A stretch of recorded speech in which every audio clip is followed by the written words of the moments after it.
আসসালামু আলাইকুম। সীমা blog and কিচেনে আপনাদের স্বাগতম। আজকে দেখাবো মিনি সমোসা বানিয়ে। দেখুন কি সুন্দর মিনি সমোসাগুলো হয়েছে। প্রথমে আলুটাকে সিদ্ধ করে ম্যাশ করে তাতে হলুদ, মরিচ, লবণ, ধনিয়া পরিমাণ মতো দিব। দেওয়ার পর এগুলো ভালো করে মেখে নিব।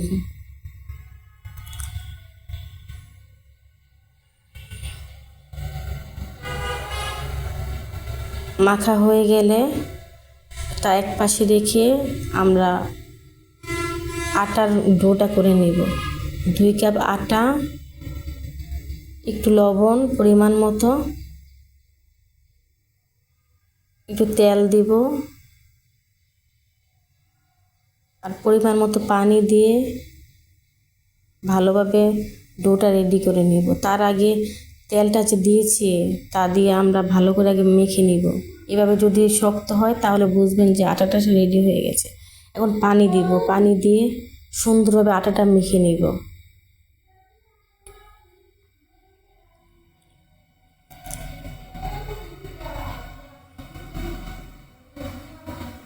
যতক্ষণ না পর্যন্ত সুন্দরভাবে মেশানো হচ্ছে ততক্ষণ পর্যন্ত সুন্দরভাবে মেশানো লাগবে।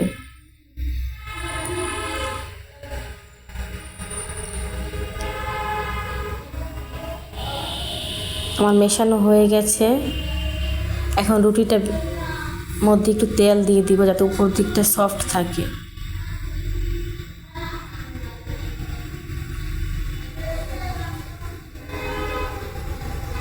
এটা বানানো খুবই সহজ, এত কঠিন কিছু না, একটু দেখলেই বুঝতে পারবেন। প্রথমে আমি একটা রুটি বানিয়ে নিলাম। রুটি 2টা বানিয়ে নিতে হবে। আমি আপনাদের একটা বানিয়ে দেখালাম, আরেকটা দেখালাম না। তার উপর ওই আলু যে ম্যাশ করে রাখছিলাম তা একটা রুটির উপর ভালোভাবে বিছিয়ে দিব সুন্দর করে।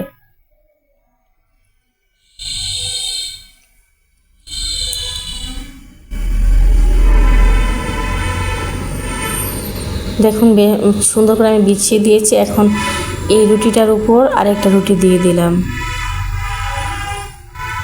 এখন ভালো করে কোণাটা লাগিয়ে নেব যাতে ভিতরের যে ডোটা আছে সেটা বের হয়ে না আসে, ভিতরে যে পুরটা আছে সেটা যেন বের না হয়ে আসে।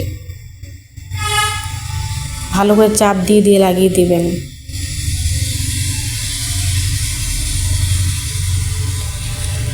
এখন আপনারা আপনাদের পছন্দ অনুযায়ী কেটে নেবেন। আমি এইভাবে কাটলাম।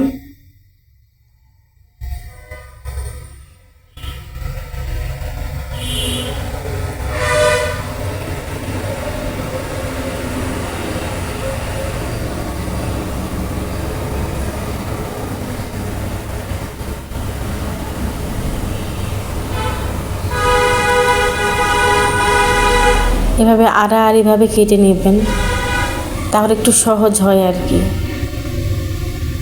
এবার ছোট ছোট করে পিস করে নেবেন।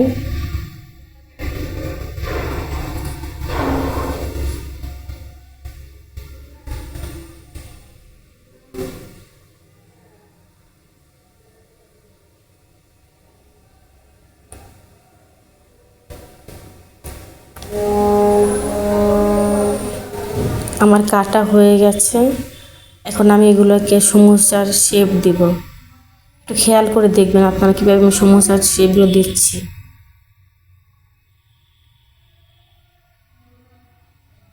খুবই সহজ, এটা কঠিন কিছুই না। শুধু 2 দিকে 2টা চাপ দিবেন, একটু পেঁচিয়ে, তাহলেই হয়ে যাবে।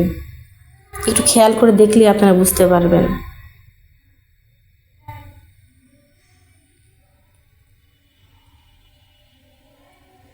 এই নাস্তাটা যে এত মজাদার যা আপনারা না খেলে বুঝতে পারবেন না, খাওয়ার পরেই বুঝতে পারবেন। আমার দেখার অনুযায়ী একদিন বানিয়ে দেখুন, দেখবেন হতাশ হবেন না। এত টেস্টি এটা যা বলার বাহিরে। বিকেলে ঝটপটে নাস্তাটা বানিয়ে নিতে পারেন। এখন আমি তেল বসায় দিব আর সমোসাগুলো বেজে নিব। সমোসাগুলো ভাজতে হবে অল্প আছে ভাজলে আস্তে আস্তে এটা ভেতরটা মচমচে হবে, বাহিরটাও মচমচে হবে।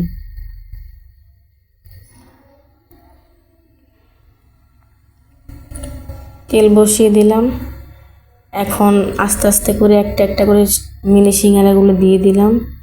এগুলো অল্প আছে ভাজতে হবে, যত ধৈর্য ধরে আস্তে আস্তে ভাজতে পারবেন তত আপনাদের সমোসাগুলো সুন্দর হবে।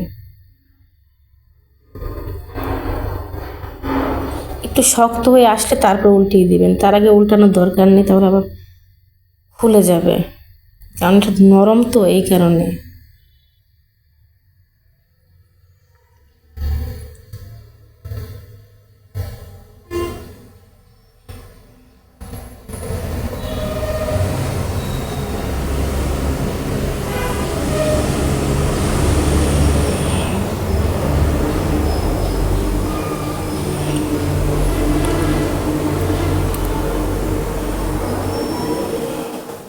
দেখুন আমার অনেকটা ভাজা হয়ে গেছে, হালকা লালচে হয়ে আসছে। প্রথম থেকে শেষ পর্যন্ত মিডিয়াম আঁচে ভাজতে হবে। আমি তুলে নিলাম, ভাজা হয়ে গেছে, দেখেন কি সুন্দর হয়েছে। একটু দেখে নেন ভালো করে, দেখেন কি সুন্দর হয়েছে। এগুলো খাইতেও কিন্তু অনেক টেস্টি হয়েছে, অনেক মচমচা হয়েছে, বাহিরটা ভেতরটা অনেক সফট হয়েছে।